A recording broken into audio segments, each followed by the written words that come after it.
అక్రమంగా నిల్వ ఉంచి రేషన్ బియ్యాన్ని డీసీఎం వ్యాన్లో తరలిస్తున్న సుమారు 70 క్వింటాల రేషన్ బియ్యాన్ని శుక్రవారం ఉదయం కామారెడ్డి పట్టణంలోని రాజీవ్ నగర్ కాలనీలో సీసీఎస్ పోలీసులు పట్టుకున్నారు. అనంతరం డీసీఎం వ్యాన్ను సీజ్ చేసి డ్రైవర్ షేక్ అర్బాజ్ అదుపులోకి తీసుకుని కామారెడ్డి పట్టణ పోలీస్ స్టేషన్కు సీసీఎస్ పోలీసులు తరలించారు.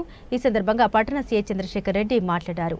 పట్టణంలోని రాజీవ్ నగర్ కాలనీలో అక్రమంగా నిల్వ ఉంచిన డీసీఎం వ్యాన్లో తరలిస్తుండగా వచ్చిన సమాచారం మేరకు కామారెడ్డి సీసీఎస్ పట్టణ పోలీసులు చేరుకుని పట్టుకోవడం జరిగిందని తెలిపారు. సుమారు 40 కిలోలు గల 180 సంచుల్ని పట్టుకున్నట్టు తెలిపారు. కామారెడ్డి డీఎస్ఓకు సమాచారం అందించడం జరిగిందని, వారు పంచనామా చేసి ఇచ్చిన ఫిర్యాదు మేరకు కేసు నమోదు చేయడం జరుగుతుందని, ఎవరైనా అక్రమంగా రేషన్ బియ్యాన్ని తరలిస్తే పీడీ యాక్ట్ కూడా నమోదు చేస్తామని హెచ్చరించారు. ప్రభుత్వం కూడా అనుమతిస్తున్నట్లు అక్రమ బియ్యాన్ని అరికట్టాలని ఆదేశాలు ఇచ్చిందని పట్టణ సీఐ చంద్రశేఖర్ రెడ్డి తెలిపారు.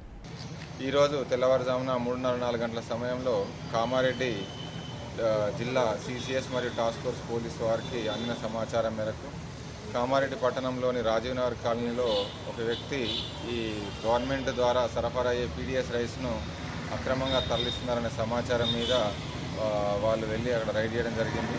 లోకల్ పోలీస్ వాళ్ళని కూడా పిలుచుకోవడం జరిగింది.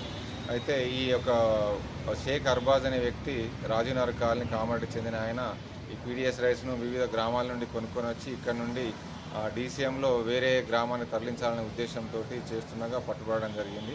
దాదాపుగా ఈ బ్యాగులు ఒక 150 నుంచి 170 వరకు బ్యాగులు ఉన్నాయి. ఒక్కొక్క బ్యాగులో 40 నుంచి 50 కిలోల వరకు ఉండొచ్చు అని చెప్పి అంచనా వేయడం జరుగుతుంది.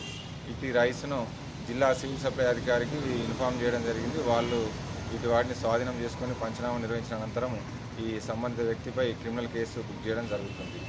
ఈ సందర్భంగా జిల్లా ప్రజలకు మరియు ఇట్లాంటి అనైతిక కార్యకలాపాలు పాల్పడే వారికి ముఖ్య గమనిక ఏమంటే ఎట్టి పరిస్థితుల్లో కూడా పీడీఎస్ రైస్ను ఎవరికి కూడా అమ్మకూడదని, అదేవిధంగా ఎవరు కూడా అలాంటి రైస్ను కొనకూడదని, అలా కొన్న ఎడల వారిపైన చట్టరీత్యా కఠిన చర్యలు తీసుకోవడంతో పాటుగా ప్రభుత్వం ఆదేశాల మేరకు వారిపై పీడీ యాక్ట్లు కూడా నమోదు చేయడం జరుగుతుందని హెచ్చరించడం జరుగుతుంది. Thank you.